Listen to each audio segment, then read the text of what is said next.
Good day. Today is 15th December 2024, and we are now a week away from the day when President Assad of Syria and his government essentially lost power in Syria. And it's been an extraordinary, tumultuous week. There are more reports now of heavy fighting going on in eastern Syria between the Kurdish and Turkish forces. President Erdogan's government has made some extremely strong statements about how any forces or institutions or individuals connected with the PKK must leave Syria, as if Turkey, in effect, is the governing authority in Syria. It might, in practical terms, be, but the fact that the Turkish authorities are talking like that about the Kurdish forces in Syria and who should lead them, again demonstrates who the de facto power in most of Syria, at least at the present time, still is. There have also been some reports which I want to make it very clear I do not believe that President Erdogan has made a speech to a section of his party in a provincial town somewhere in Turkey, in which supposedly he has claimed that Turkey intends to annex various parts of Syria, including Aleppo and Damascus, and make them part of Turkey itself. I have to say that I think these reports almost certainly are misinformation being distributed by someone who is trying to create trouble for Erdogan and for the Turkish authorities as they try, through their allies, to bring some kind of stability to Syria. Meanwhile, the HTS and the government institutions that it has set up in Damascus are saying that they want to see all the various militias across Syria disarm. Quite how they're going to achieve that is not obvious, at least not at the present time. Israel continues to consolidate in southern Syria. It controls the entirety of the Golan Heights now, and it also controls Mount Hermon in Syria itself, providing it with a strategic position from which it can overlook Hezbollah positions in southern Lebanon and in the Bekaa Valley. And Israel continues to launch methodical and devastating missile and bomb strikes right across Syria, targeting what's left of Syria's air defense system. Simplicius the thinker has written a very interesting blog piece on Substack about events that have taken place following the collapse of the Assad government in Syria. I should say that, again, as is always the way, of course, there are many things I agree with in his analysis, and there's some things which I don't. But he does make a very interesting and I think valid point, which is that the campaign that the Israeli Air Force is undertaking to destroy the entire Syrian air defense system, and the fact that the Israelis are now quite openly and publicly discussing within Israel itself the fact that the destruction of the Syrian air defense system opens the way for Israel to start launching much more devastating attacks on Iran, because without Syria's air defense system providing Iran with an advanced shield, that means, in effect, that Israel is in a much stronger position to attack Iran, because it can now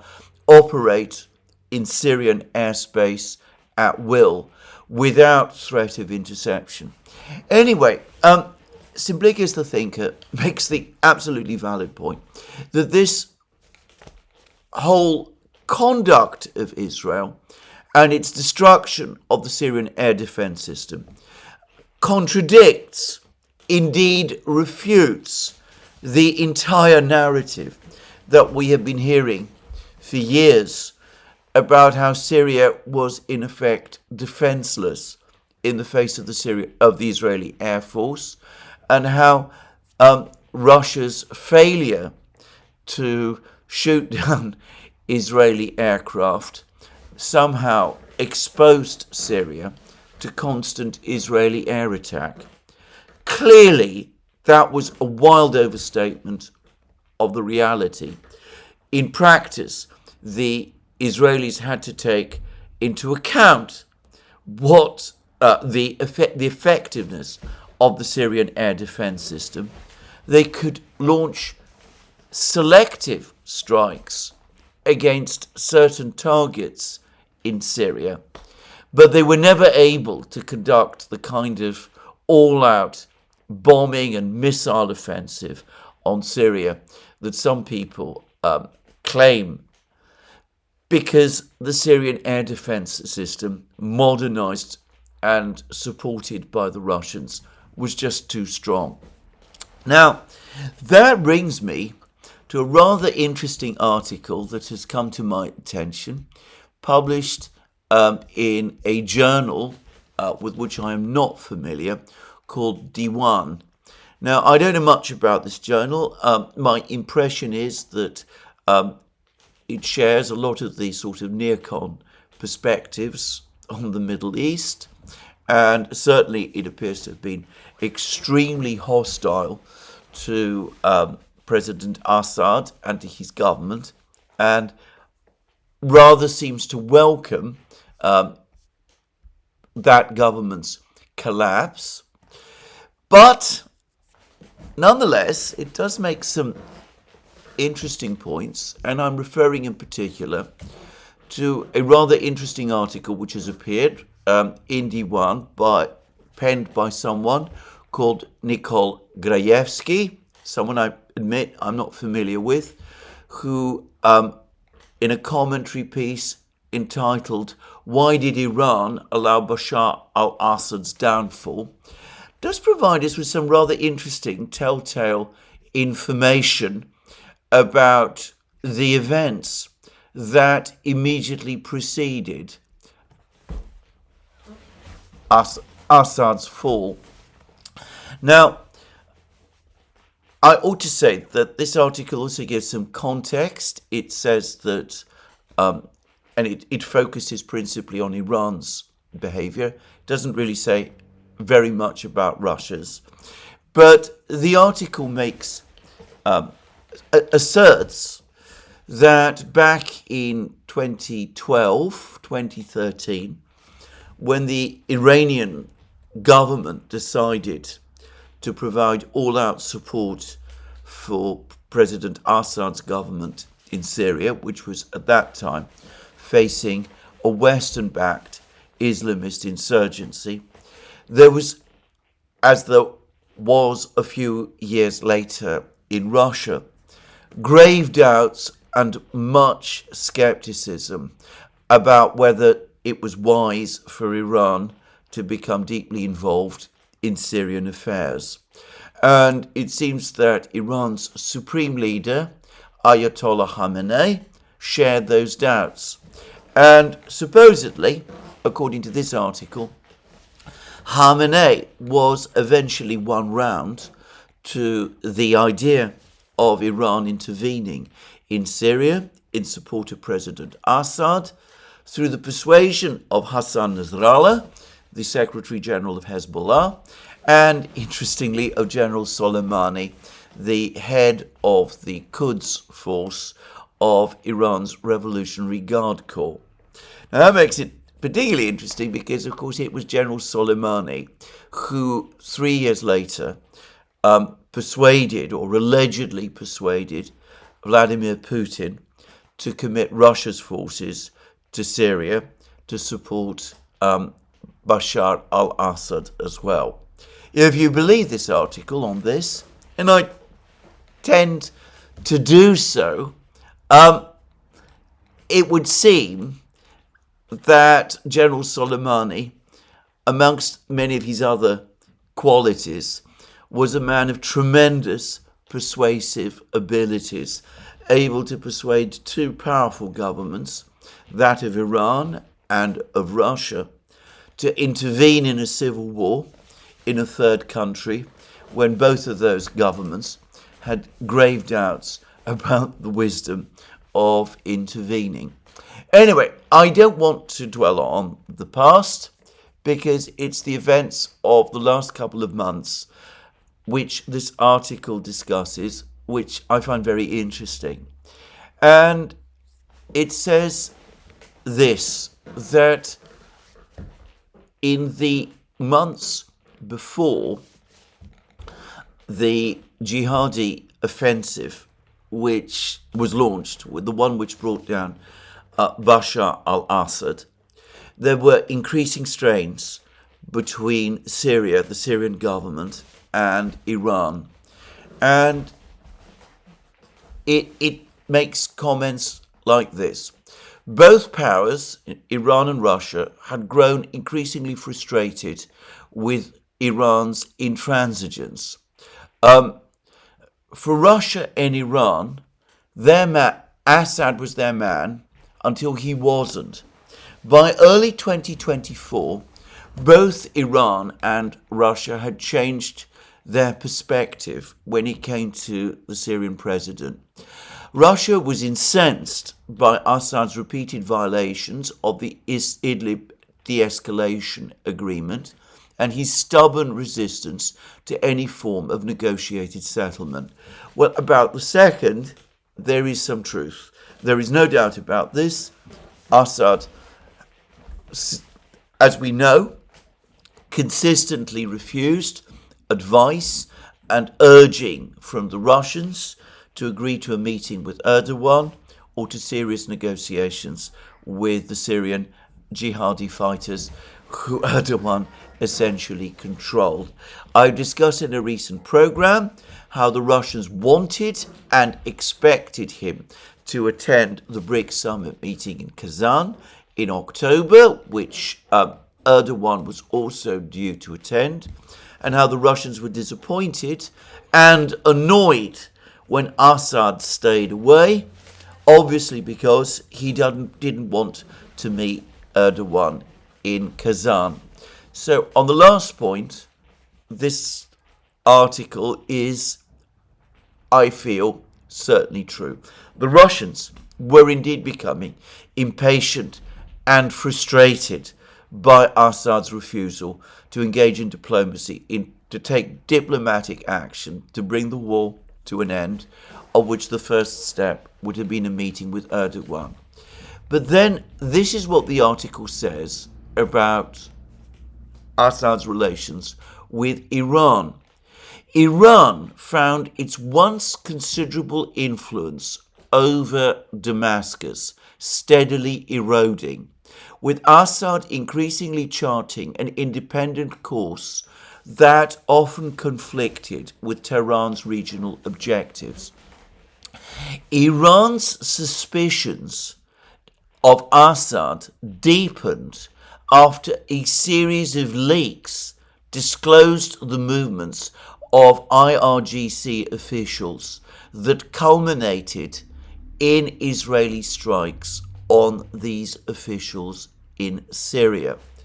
The Quds force, that's the force that had previously been commanded by Soleimani, once given relatively free rein in Syria, now found its movements increasingly restricted by the Syrian authorities, with Assad refusing to allow the use of the Golan Heights as a potential front against Israel. Well, about that, he might have had good reason. But anyway, the article then goes on to say, most provocatively, Damascus had begun limiting Shiite religious activities throughout Syria, a direct challenge to Iran's efforts to expand its ideological and cultural influence in the region. Now, the most interesting part in this article, the thing that really does beg many questions, is the reference to leaks of information supposedly being passed to the Israelis concerning the movement of IRGC officials of the Islamic Revolutionary Guard Corps of Iran in Syria, setting up those officials for assassination through Israeli airstrikes. And the article talks previously about the death of two senior IRGC generals in Syria, one of whom, of course, was assassinated in the Israeli strike on the consular building in Damascus, which, of course, as we all know, was the first step in leading to a series of strikes and counterstrikes between Israel and Iran, which continued right through to the end of October. Now, I don't know where this article gets this information about the suggestion that the Syrian authorities were in effect tipping off the Israelis about the movements of IRGC officials in Syria. But of course, if that indeed was happening, then it suggests that relations between Syria and Iran, between Assad's government and Iran, by this point, had become extremely bad indeed. Now, I have to say that this article is not inconsistent with things that the Iranians themselves have said. They have made various claims that Assad was starting to distance himself from Iran and, by the way, by extension, from Russia as well, that he was increasingly moving towards rapprochements with the conservative Arab states and with some of the Western powers, and that he was ignoring Iranian warnings that there was a build-up of jihadi forces on Syria's northern borders, potentially opening up the prospect of a jihadi offensive backed by Turkey, Israel, and the Western powers against his government. Now, I wonder whether what was happening is that in the last perhaps 2 years of his period in power, but perhaps mostly in the last year, in other words, in 2024, Assad prioritized first and foremost obtaining sanctions relief from the West. This is, by the way, very like to a similar policy decision that Saddam Hussein also took some years before the American attack on him and on Iraq, which led to his overthrow. And whether, in order to reassure the Western powers that he was establishing distance between himself and Iran, he wasn't taking steps to limit Iranian influence and Iran's presence in Syria, and that might have extended to agreeing to restrict Shia religious activities in Syria, which would indeed have been very provocative and concerning for the Iranians, but perhaps much more provocatively allowing his intelligence agencies to give tip-offs to the Western powers about the presence of IRGC officials in Syria itself. And the article then goes on to say how once the jihadi offensive had begun, neither the Russians nor the Iranians, but this article mostly focuses on the Iranians.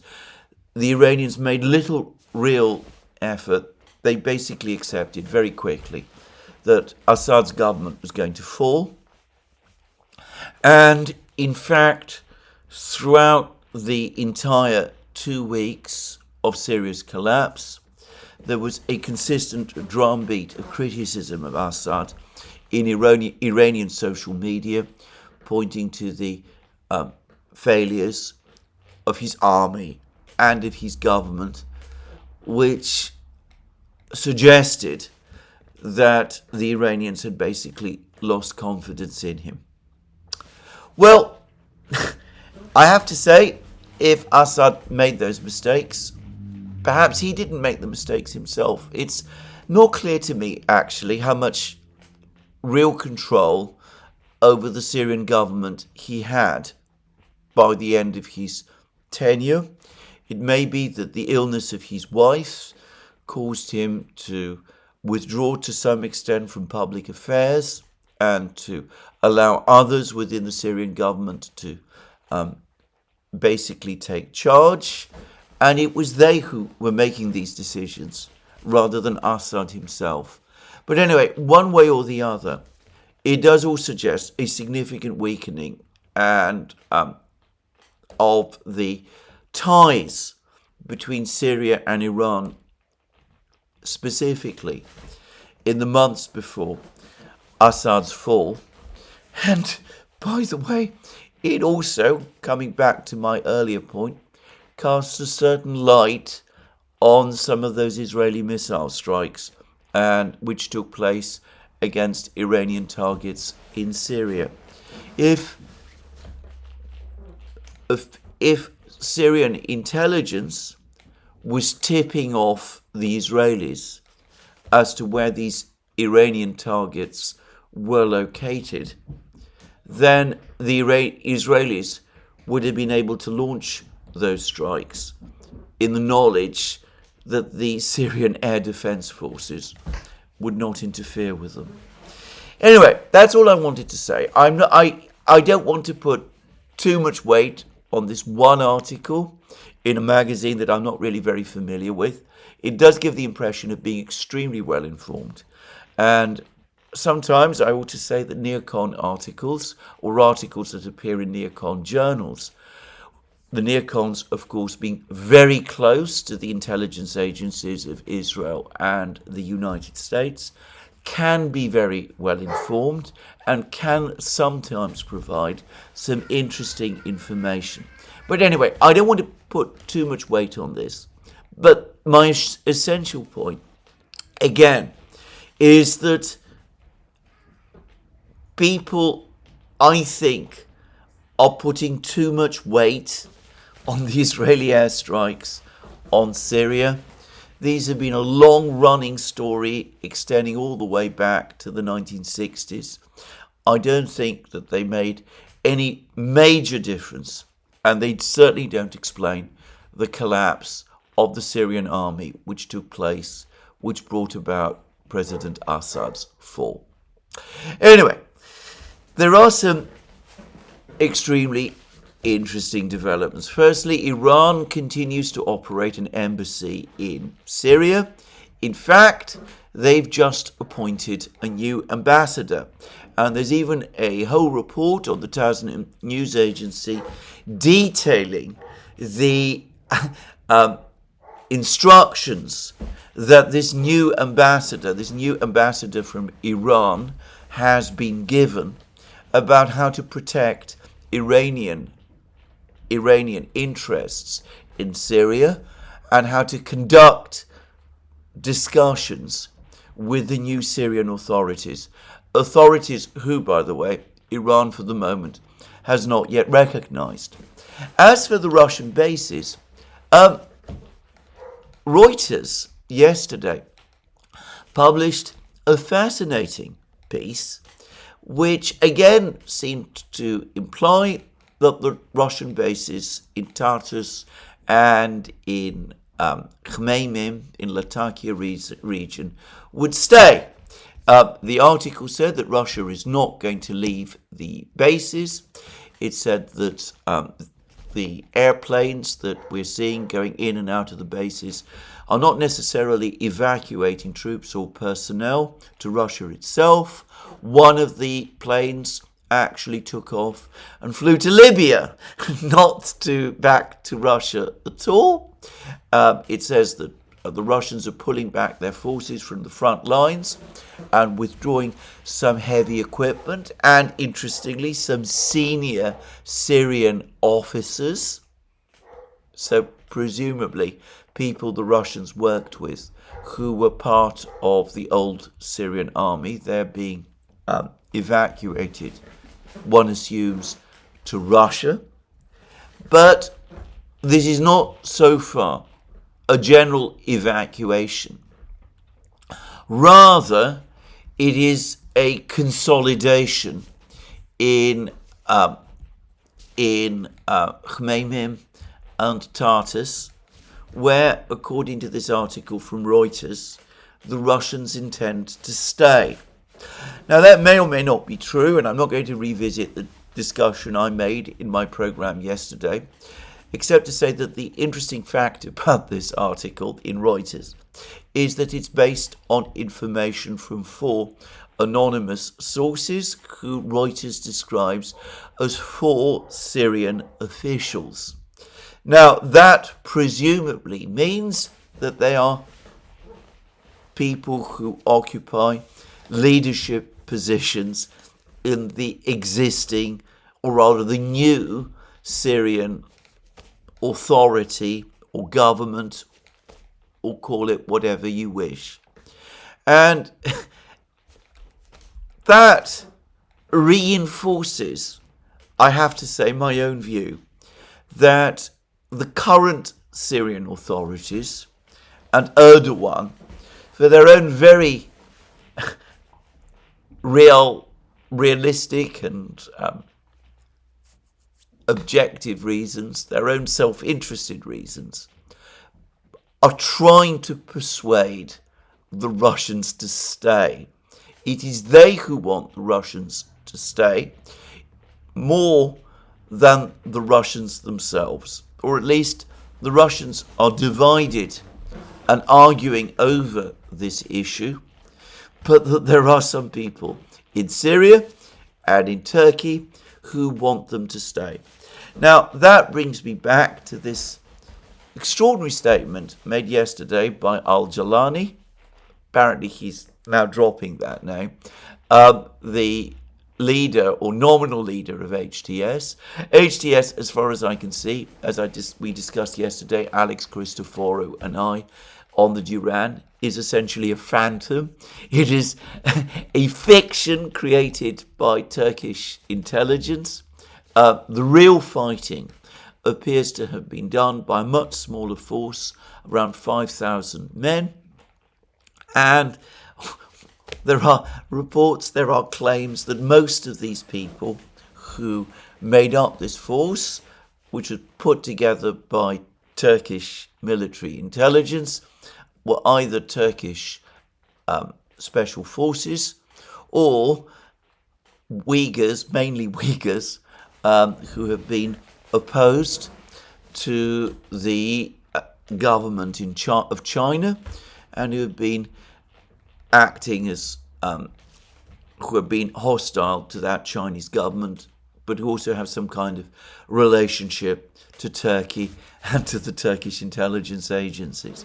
So anyway, that's reports I've seen. I can't obviously corroborate them, but I certainly don't get the sense that HTS is in any sort of condition to fight anybody or resist anybody at the moment. And Al-Jalani, in this extraordinary press conference, effectively admitted as much. He had nice things to say about pretty much everybody. He said that HTS isn't looking to fight Israel, because Syria is too exhausted to fight anyone and really is in no condition to fight Israel. Of course, when he talks about Syria, he basically means HTS. His organization is in no condition to fight the Israeli army.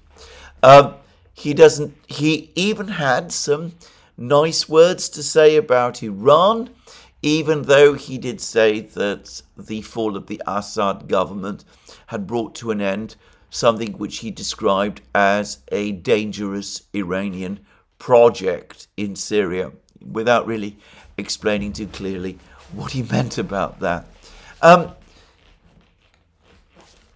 Some people in the media in the West are projecting Jolani's words as words of peace, that Jolani is not seeking war and wants to bring peace back to his country.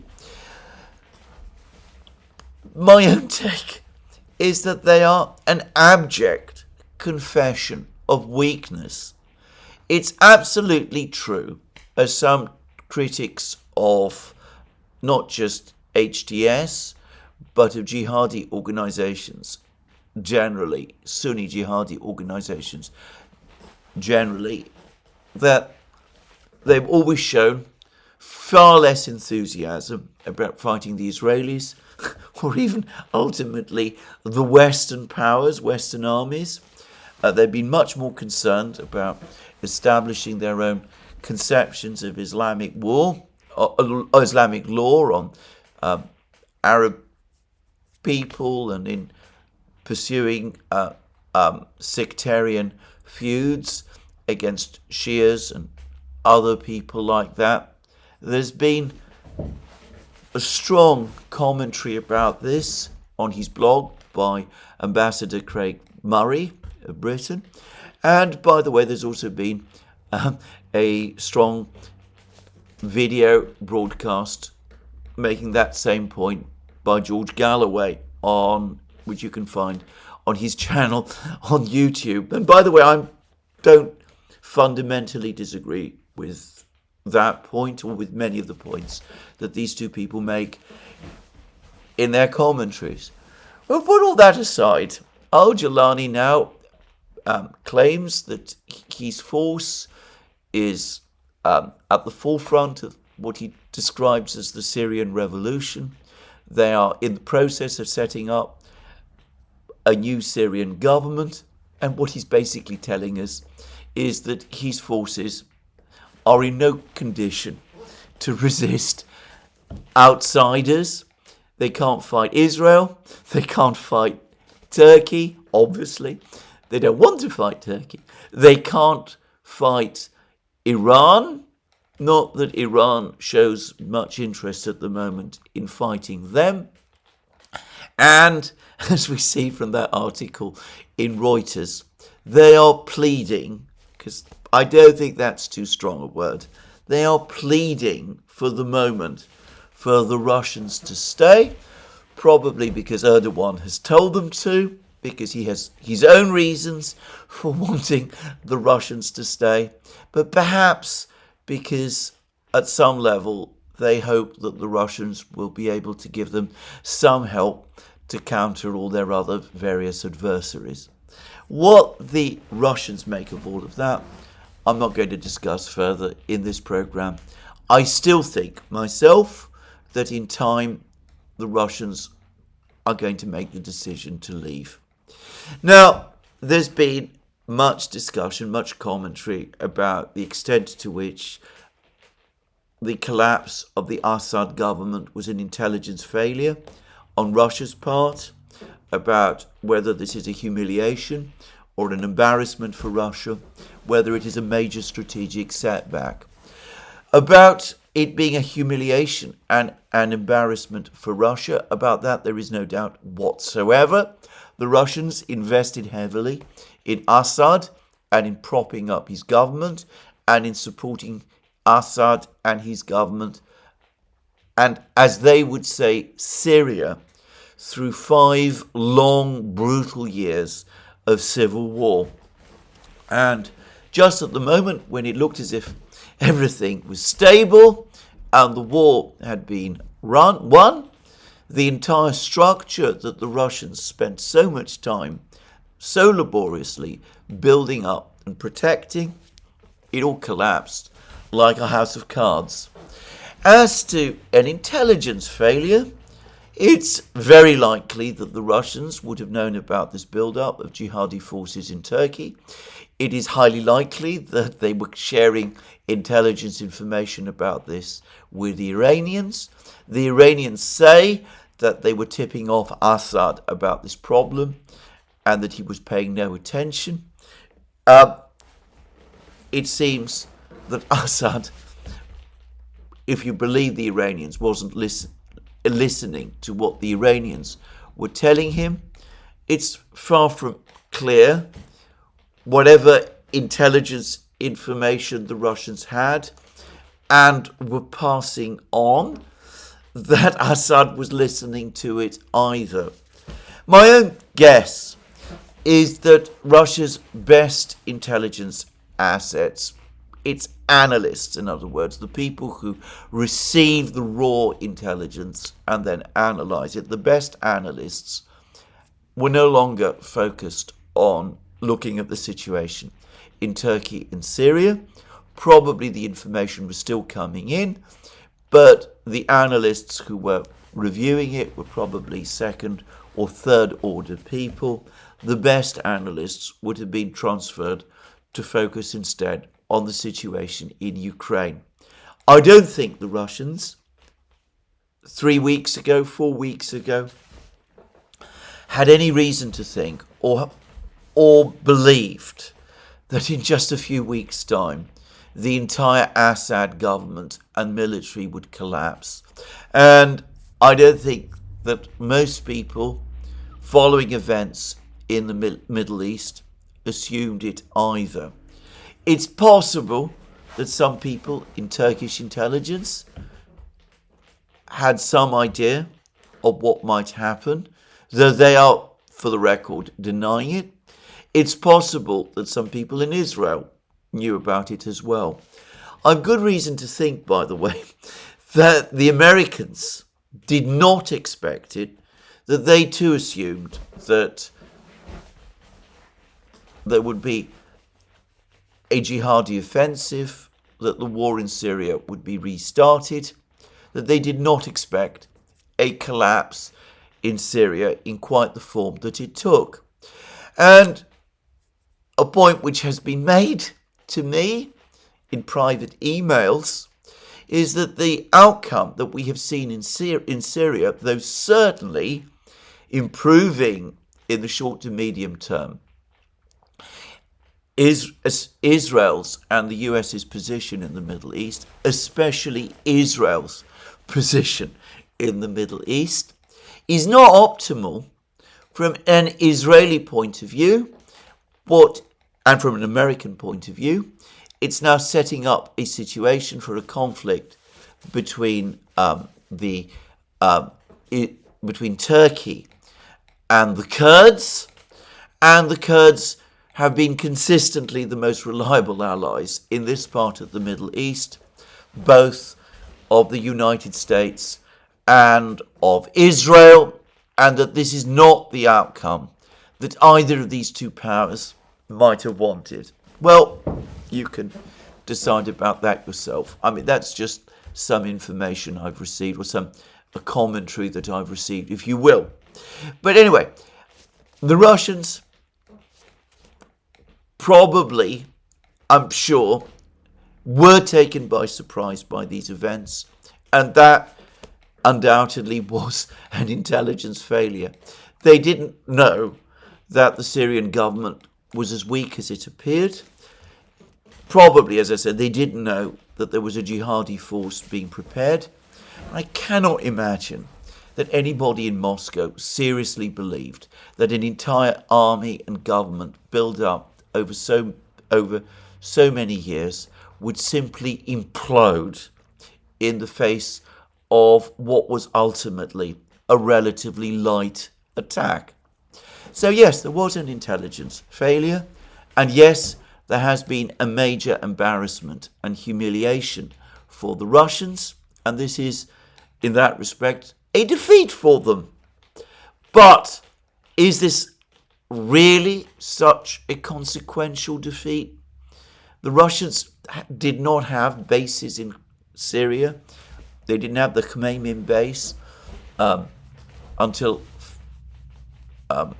they entered Syria 9 years ago. The Soviet Union never had such a base in Syria. The Tartus facility has never really evolved into a fully fledged naval base. It's more a refueling station than anything much else. Warships that are sometimes referred to as frigates that occasionally dock at Tartus are better understood by in Russian terms as naval corvettes. Iran has suffered a massive blow. Israel has been destroyed.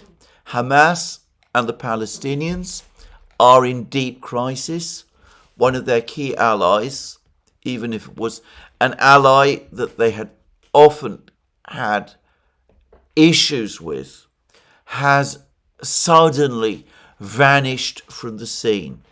The process of Arab unification, to the extent that it was ever moving forward, is now, I think, indefinitely postponed. Israel, which just a few weeks ago had seemed to be in an increasingly difficult position in the Middle East, overextended, fighting wars in Gaza and South Lebanon, has suffered a miraculous and extraordinary reprieve. But the Russians can walk away and they can leave others to deal with this problem as they focus on other more important things closer to home. The Russians have had their reverses over the period of President Putin's government. There was the Maidan coup in Ukraine, for example, a far more disturbing and concerning defeat than the one that they have just suffered in Syria. There was also the Rose Revolution in Georgia, the change of government in Armenia. All of these various things have happened in what the Russians call their near abroad. As we see, they always come back. The underlying realities of Russian power have not been affected, and the same will be true about what has happened in Syria.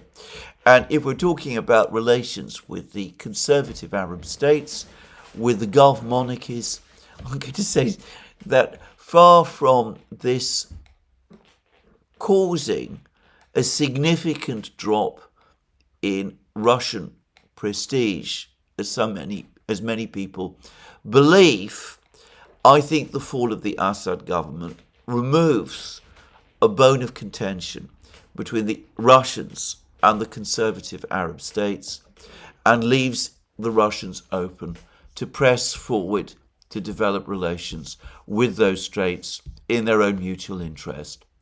As for Iran, Arakshi, the Iranian foreign minister, has again been talking about the need for Iran to pursue security ties with Moscow.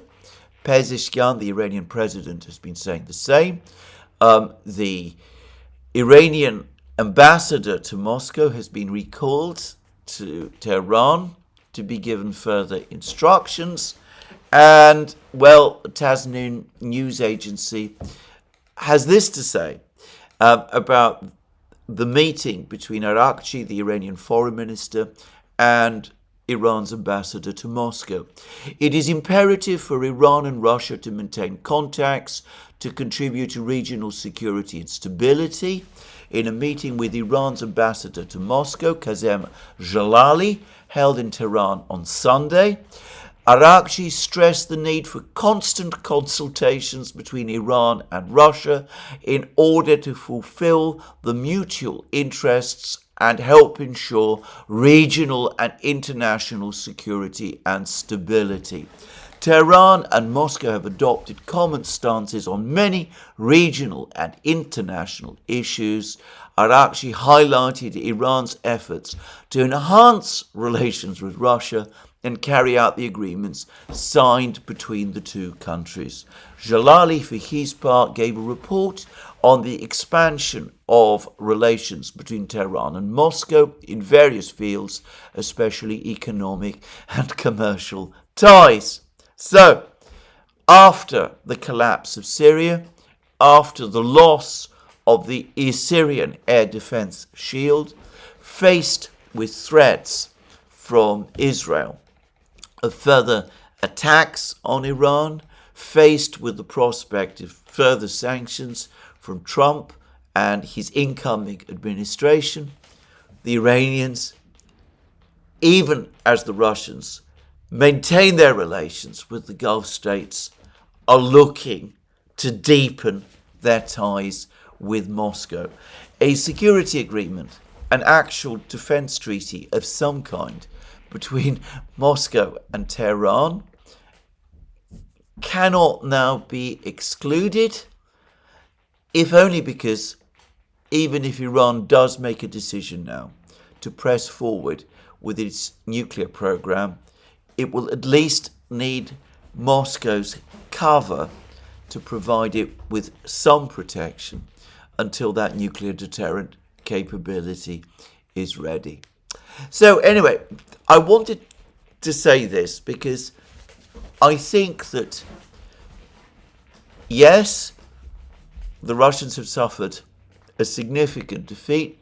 Putin himself, to be very clear, has been deeply humiliated by this affair, though I doubt that it's going to affect his domestic authority to any significant degree.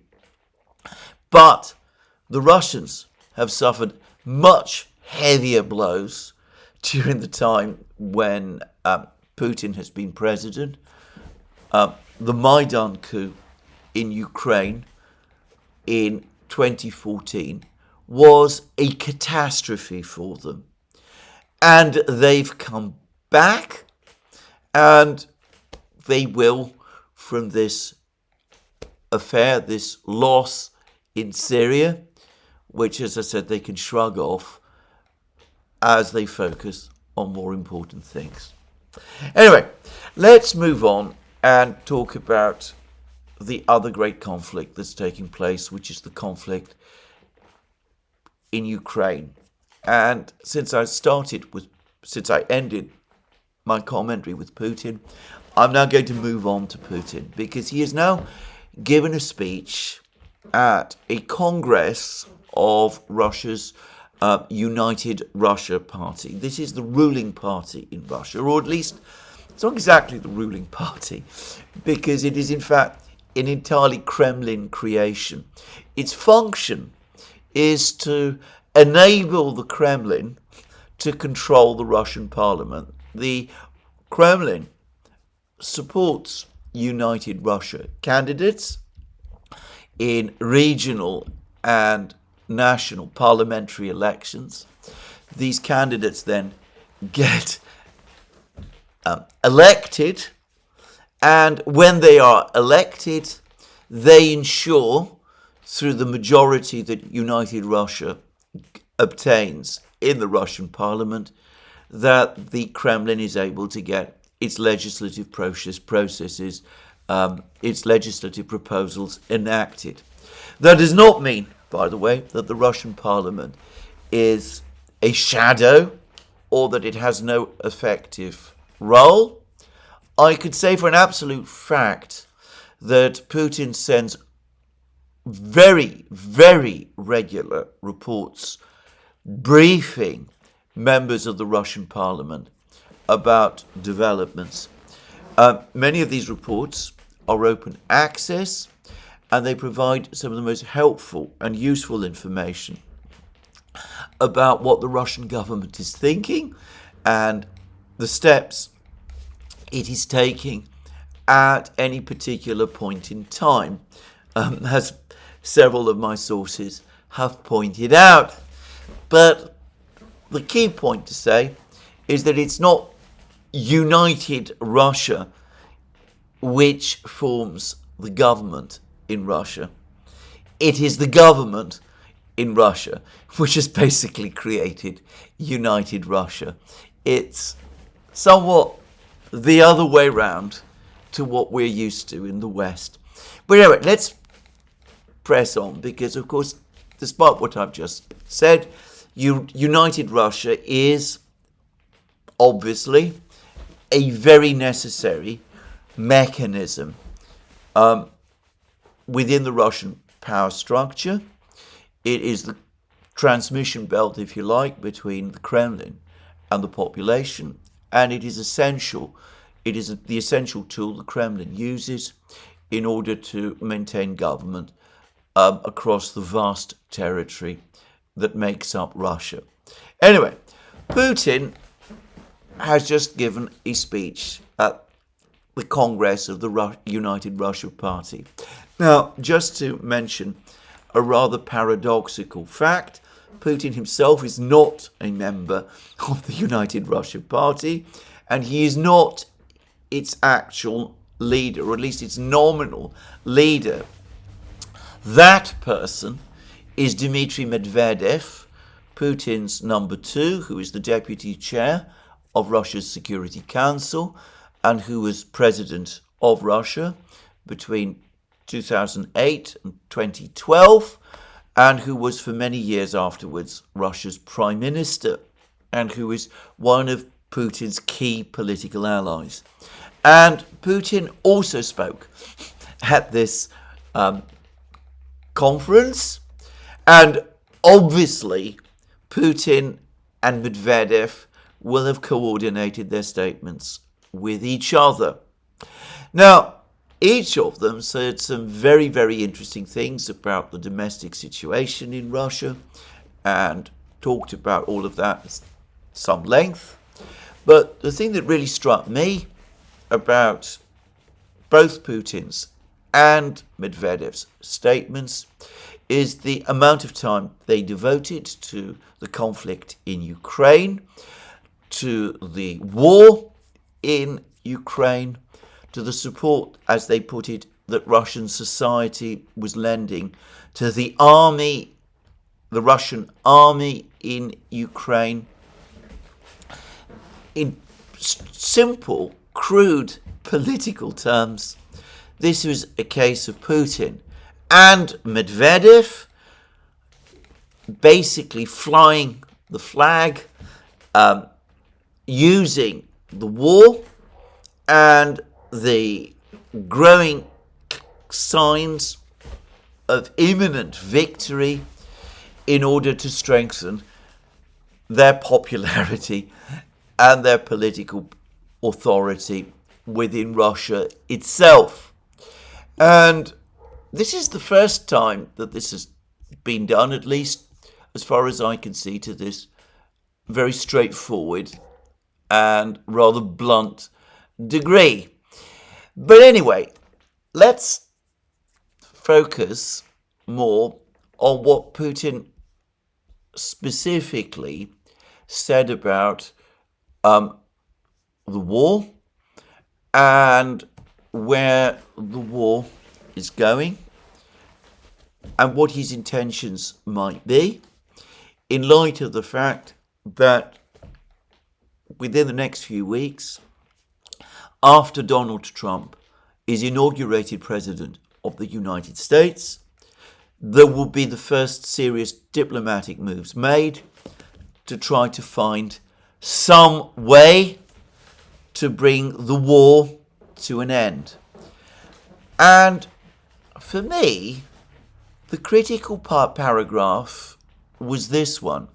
This is in Putin's speech, and it is given, it is in Putin's speech, and it says this: I'm taking this from a readout, the transcript of the speech, which the Kremlin has provided. I want to stress that all parliamentary parties in the country, all of them, are united in their support for everything that is aimed at protecting the people in Donbass and Novorossiya and ensuring firm guarantees for the security of the fatherland for decades to come. Now, the key word here, as far as I'm concerned, is Novorossiya. In 2014, at the start of the crisis, at least the start of the actual fighting, after the fall of Crimea, when the Donetsk and Lugansk People's Republics declared independence, when Ukraine launched the anti-terrorist operation, as it was called, against them, when there was fighting in 2014, and when there was a victory against the Ukrainian army in August, leading first to the Minsk I agreement, which is a very provisional, tentative agreement, and then in February 2015 to the much more clear Minsk II agreement, properly speaking, the Minsk agreement that has become enshrined in international law. Well, at that time, the word Novorossiya was quite extensively used by Putin. In fact, the militias, the two Donbass militias, the militias of the Donetsk and Lugansk People's Republics, actually came together, or at least nominally came together at one point, and started to refer to themselves as the Novorossiyan Armed Forces. And I remember that in an address that Putin made to the militias in August 2014, when he basically called on them to stop their advance on the port city to Mariupol, he actually referred to them as fighters of Novorossiya.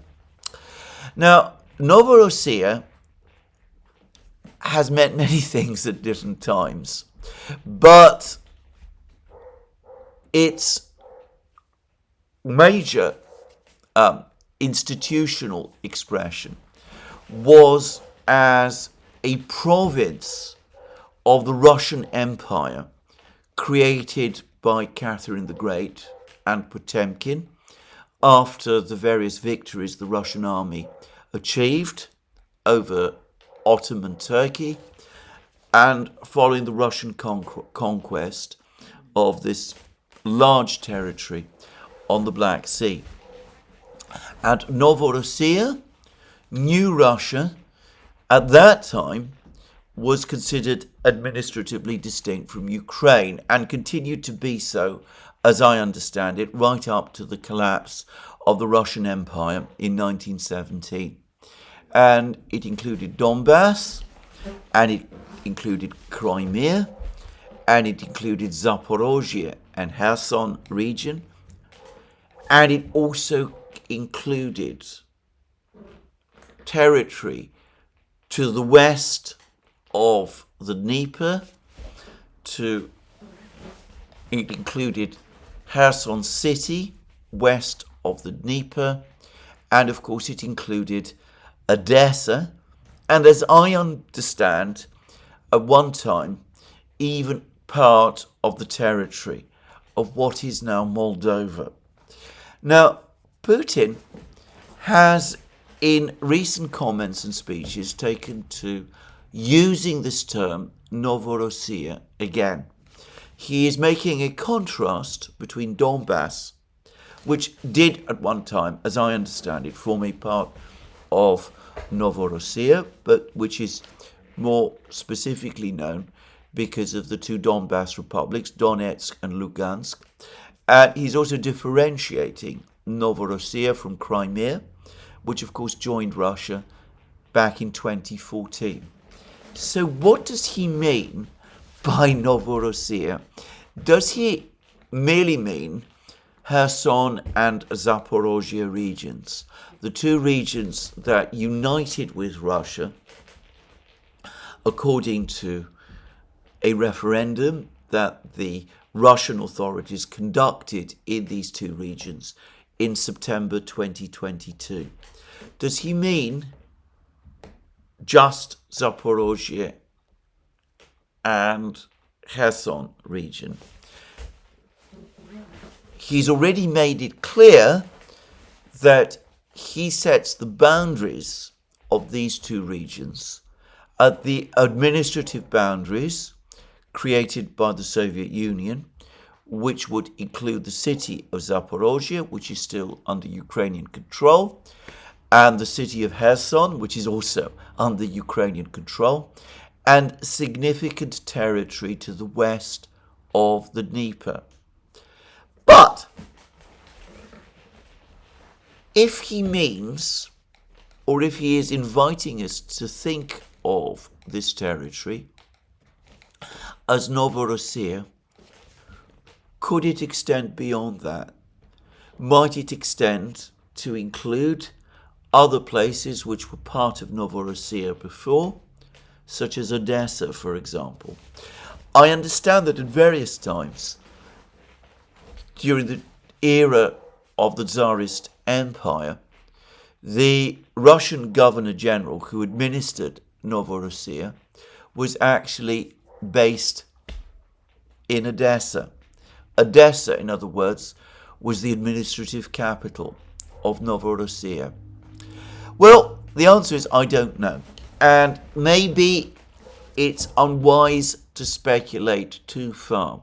Maybe Putin is simply using the expression Novorossiya as a simple way of talking about Zaporozhye and Kherson as distinct from Donbass.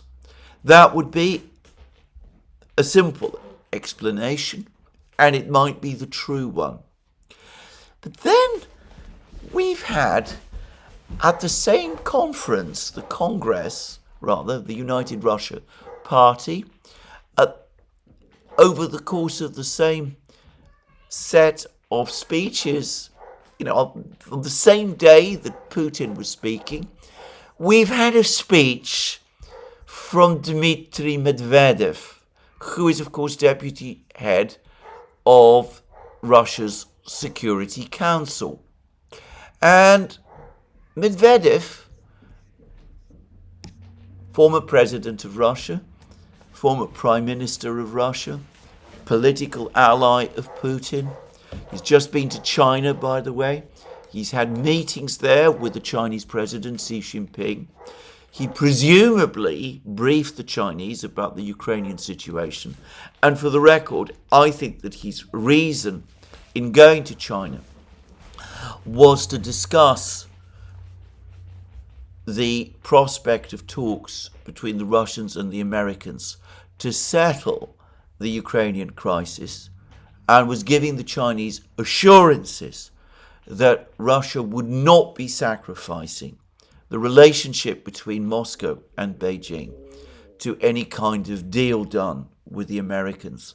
I think that was the true purpose of Medvedev's visit.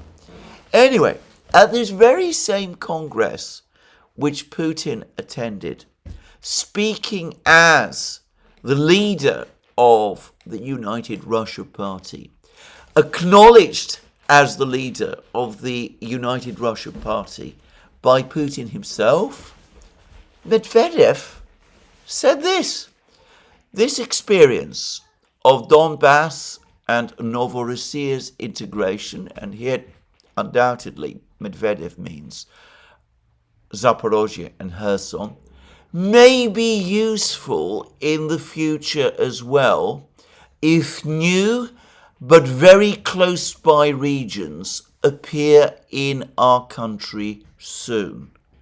This is quite possible. So, Novorossiya is this, as I said, somewhat amorphous entity. It did have clear boundaries in Tsarist times, but then it disappeared after the revolution. It's been resurrected again as a name, or was resurrected again as a name, briefly in 2014. Then it vanished. Now it's been resurrected by the Russians again. It could mean Zaporozhye and Kherson. Sometimes it appears that it does. But here we have Medvedev, shortly after Putin has spoken, and he's talking about the fact that perhaps soon, in a short time, other regions, close by regions, might also be joining Russia, and that the experience of integrating Donbass and Kherson and Zaporozhye and Crimea could be usefully applied to that integration process of these new regions again. Now, I personally don't have any difficulty working out what Medvedev is talking about. He's talking about East Bank Ukraine, the whole of the territory that was actually part of the Russian Empire, all the way back, extending all the way back to the 17th century. But he could quite easily, and it would not be inconsistent with these words, mean the rest of Ukraine's Black Sea coast, Odessa, Nikolaev, all of those places too. Now, this is not, and I think this needs to be said clearly, this is not, at the moment, a part of Russia's negotiating position. But the Russians are continuing their advance in Ukraine. We're going to talk about that in a moment. They're making more progress westwards all the time. And just 10 days or 2 weeks ago, the Russian Foreign Minister Sergei Lavrov actually said that every time Ukraine rejects a negotiated solution, the result is that it loses more territory. So what I think the Russians are saying, and this is addressed probably more to the Americans than it is to the Ukrainians, is look, if you want to end the war, you want to make realistic peace proposals to us, we will certainly look at them. But do understand, you may be making all kinds of threats to us of more sanctions and of more arms supplies to Ukraine. We know all about that. We've dealt with your sanctions. We will be able to deal with any more sanctions that you impose on us. You may be threatening us with more weapons supplies, but we've dealt with all the weapons you've given to Ukraine up to now, and the military balance has consistently shifted further and further in our favour, and we are confident that it will do so. You can't really put any pressure on us. But the longer you take, the longer your Ukrainian proxies take to understand the realities, to understand that we have won the war and are not going to give up until we get terms that fully satisfy us, the more territory Ukraine will lose, and the more of that territory will be incorporated into Russia. And perhaps it's time for you to take out your old history and geography books and remember that when we use an expression like Novorossiya, the territory of historic Novorossiya is much greater than the territory we occupy at present. So I think this is what the Russians are doing. I don't think at the moment they have any fully formed plans to annex any further territory. And I'm not saying that that's necessarily what they've decided to do, but it seems to me that they're giving here a not so subtle warning of what might happen if the Americans dither and sit on their hands and come up with unacceptable proposals, and if the Ukrainians continue to do the same.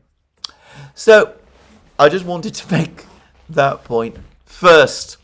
These are interesting speeches that Putin and Medvedev have given, and I don't think they should be overlooked or discounted at all.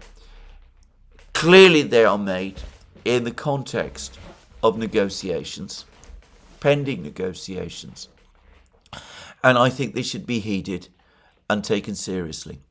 Now, there is a further point I do want to make here, which is that a certain view has taken hold that the Russians are intensifying the pace of their offensive because they want to capture as much territory as they can before Donald Trump takes office on the 20th of January. That in effect, they are conducting the offensive according to a political calendar, and that political calendar is related to Donald Trump's inauguration. Well, I track what is going on in the fighting every day. It's not something I enjoy doing or feel particularly comfortable doing. It is well outside my usual, my areas of expertise.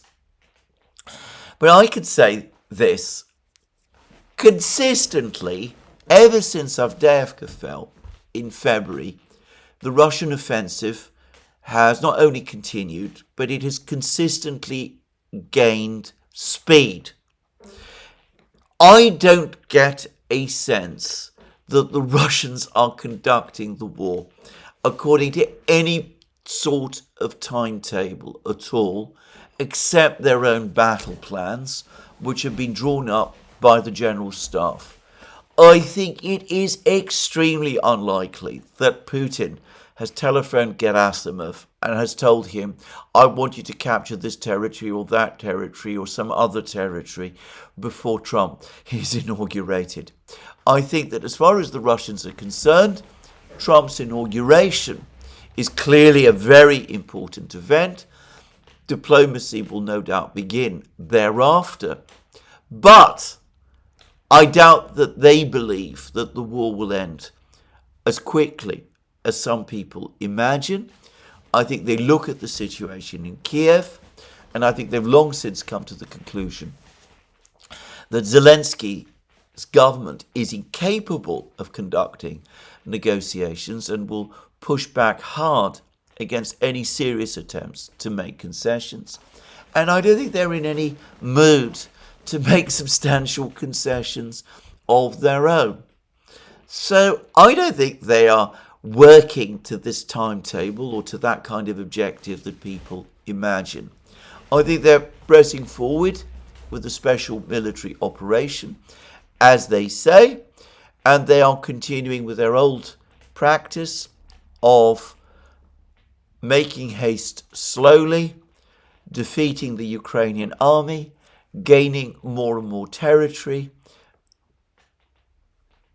in exactly the same way that they have been doing ever since they went over conclusively to the offensive in October last year. So I just wanted to deal with that as well. Now, let's finish by looking at the situation on the front lines. The Russians today are claiming that they have managed to destroy a large number of US Patriot missile batteries in Ukraine. This has been said by the Russian Defense Ministry in its latest report. It says that operational tactical aviation attack unmanned aerial vehicles, missile troops and artillery of the Russian group of forces, eliminated one battle command vehicle, one US-made AN MPQ-66 radar station, 4 US-made Patriots sound launchers, as well as struck infrastructure of military airfields and engaged manpower and military hardware of the enemy in 146 areas. Now, I think that must refer to the big missile strike that the Russians conducted a couple of days ago. As I discussed, and as many others have discussed, the missile strike, the missile and drone strike, was partly targeted Ukraine's air defense system and did so successfully. But it's clear that that was not the only target. Ukraine's air defense system was a major target also. And it seems that an entire Patriot air defense missile brigade with its associated radar system has been destroyed. Now, the Russians don't say where that happened. It could have happened somewhere in western Ukraine. But this is a devastating blow. And again, it doesn't offset the effect of the attack and strike on the Taganrog airfield, because that strike achieved absolutely nothing. It again demonstrates, it again highlights the aerial dominance that the Russians are now achieving, even as the US, the Western powers, send air defense systems and aircraft and other military equipment to Ukraine to try to keep the numbers up to the best extent they can. The Russians rapidly destroy them. Ukraine is left in an ever more critical position.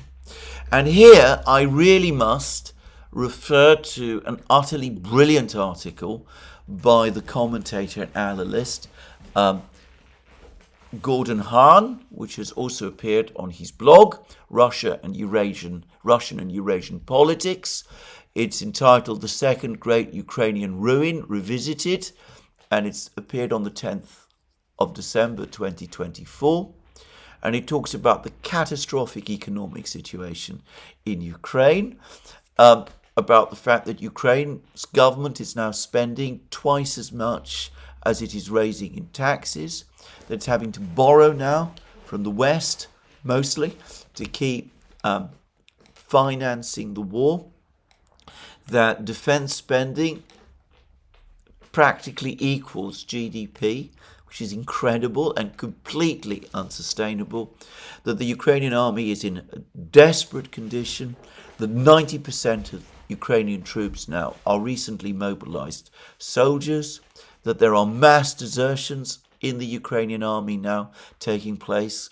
The Ukrainians themselves have been discussing this, that we are edging now closer to the point of complete irretrievable collapse. And he also talks at length about the very complex political situation in Kiev, about Zelensky, the collapse in Zelensky's popularity and authority. And remember, he is not any longer the elected president of Ukraine, because he is there purely as a function of his own decision to extend martial law, the term of his presidency having ended. Anyway, the whole situation for Ukraine, as discussed by Gordon Hahn, is catastrophic. So when Medvedev and Putin give their warnings that more territory that was formerly Ukrainian could pass under Russian control, based on what Gordon Hahn is saying, that prospect has a definite reality. Now, I'm going to do only a fairly brief summary about the situation on the battlefronts. Firstly, in Kursk region, there's been all kinds of reports of further Russian advances. Zelensky is attributing these Russian advances in all sorts of places to the involvement of North Korean troops. The film that he's provided, the video film, which purports to show these North Korean troops, shows nothing that would identify the advancing troops that you can see in these videos as North Korean. They're all filmed from a far, far distance. They do show large numbers of troops moving towards a possible attack on Ukrainian positions. They might be North Koreans, they might be Russians, who's to say? But anyway, regardless of that, the Russians are now rapidly gaining ground in Kursk region. The Kursk pocket is being shrunk continuously, and as I've discussed in recent programs, the real possibility of a cauldron, a huge cauldron, being created in Kursk can no longer be discounted. Even as that is happening, the Russians continue their advances in other places. There are claims that the Ukrainians counterattacked in Chasov Yar, in the industrial area, but there are now admissions are now starting to appear that the counterattack, if it even took place, was only partially successful, that the Russians still control a large part of the industrial sector, and likely, like the other Ukrainian counterattacks in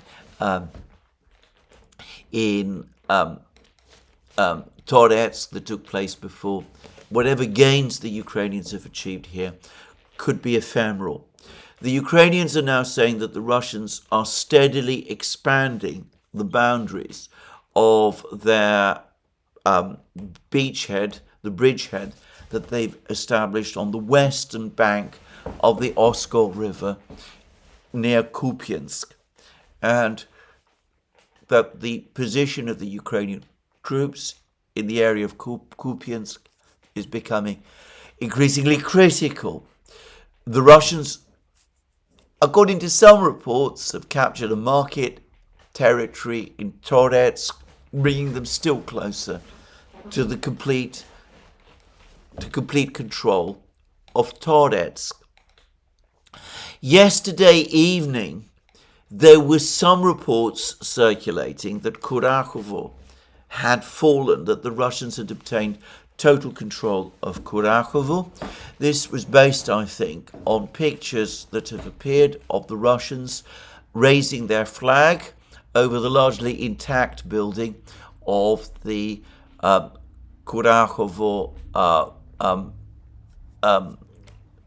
local government building.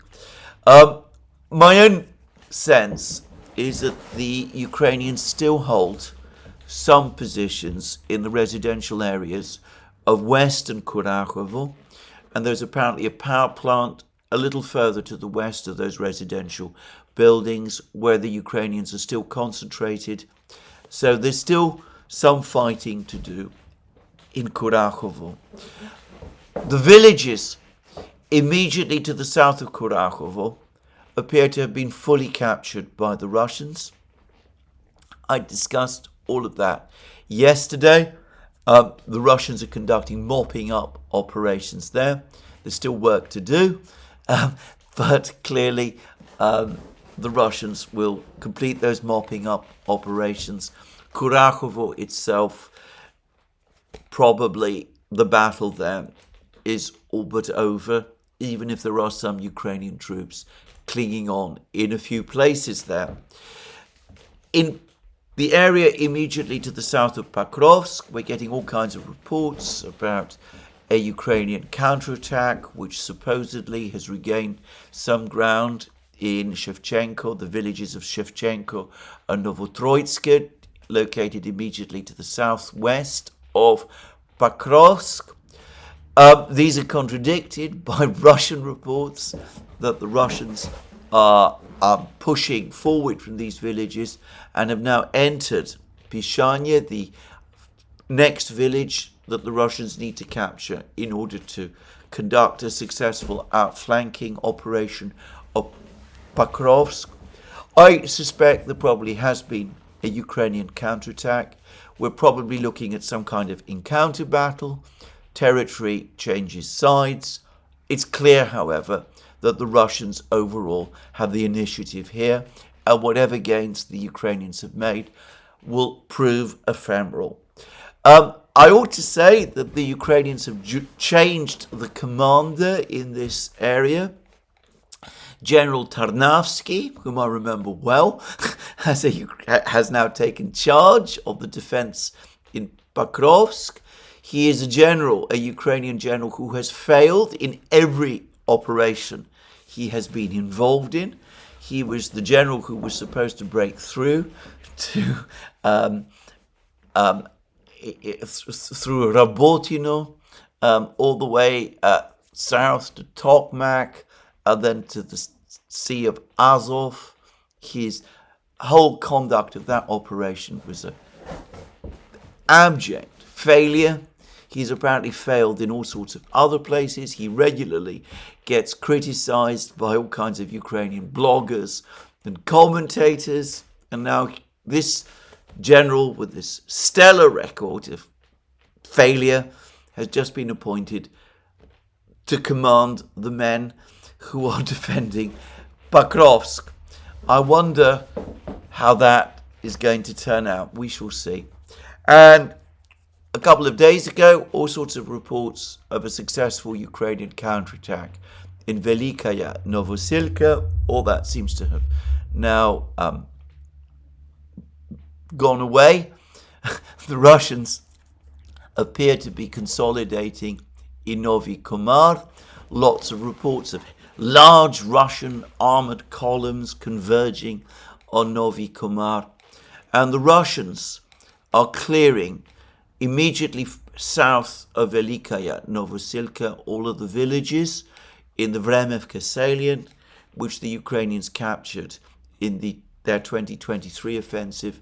Places like Makarovka and Neskuchny, and all of these, likely they will fall under Russian control within the next couple of days. And there's some reports that Makarovka has been completely surrounded, and the usual, probably premature reports that Makarovka has already fallen.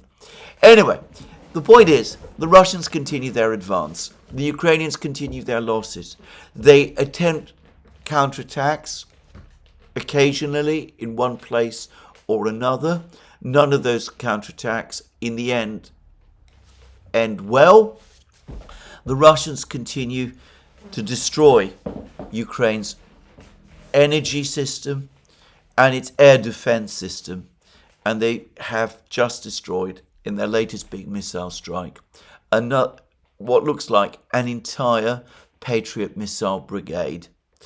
So I think we do need to take these warnings from Putin and Medvedev very seriously. It seems some Western leaders are. Apparently there is a huge row underway amongst the European members of NATO about whether to send troops to Ukraine. Macron has floated the idea of sending troops to Ukraine. Reports say that he's come up with proposals to send a 40,000 man a peacekeeping force once a ceasefire is agreed. Donald Tusk, the Prime Minister of Poland, has said that Poland will under no circumstances, whether there is a ceasefire or not, send peacekeepers to Ukraine. Friedrich Merz, interestingly, the soon-to-be Chancellor of Germany, or so he believes, has also apparently ruled out the idea of sending peacekeeping troops from Germany to Ukraine. So for the moment, at least, it looks like Macron is on his own. Probably Starmer would like to be involved, but there's more articles in the British media today talking about the abject state of the British armed forces, who clearly are not in a position to send any significant expeditionary force to Ukraine. So the Russians hardening their positions in advance of negotiations, talking about further annexations, even as the West, the European powers, struggle to get their act together, even as Ukraine loses ground and men and machines and air defense systems, and as everyone waits for Donald Trump, waiting to see what he will do. Well, that's my program for today. More from me soon. Let me remind you again, you can find all our programs on our various platforms, Locals, Rumble and X. You can support our work via Patreon and Subscribestar and by going to our shop, links under this video. Last but not least, if you've liked this program, please remember to tick the like button and to check your subscription to this channel. That's me for today. More from me soon. Have a very good day.